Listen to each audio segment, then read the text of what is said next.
Hey folks, every instruction I share in this video has been validated by the mechanics working with me, so don't worry, we'll figure this out together.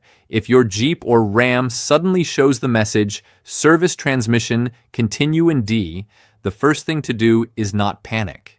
This message sounds like a final sentence, but in real life it almost never means the transmission is already dead.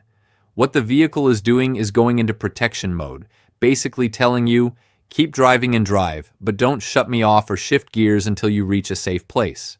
Now, something mechanics often point out is that the transmission usually feels normal when this warning appears. There's no heavy slipping or hard shifts, and that's a big clue.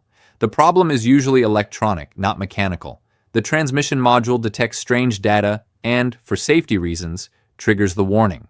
This brings us to the most commonly mentioned culprit, the wiring and connectors for the transmission control module, or TCM. In many cases, a loose pin, a poorly seated connector, or a wire with an intermittent connection causes the TCM to lose communication for a few seconds, and that's more than enough to trigger the message. It's not that the transmission is bad, it's that the brain disconnected for a moment. Following that logic, many owners have fixed the issue simply by inspecting, cleaning, and securing the wiring connectors. Using contact cleaner, checking that the pins aren't bent, and making sure the connector is fully locked in place has been a real solution for many people. In some cases, after doing this, the message never came back. But it's not always just wiring. Another common topic on forums is the battery or unstable voltage. If the battery is weak or the electrical system has voltage drops, the modules can go crazy and start throwing false warnings. Some mechanics at this shop report that replacing the battery made the problem disappear, without touching the transmission at all.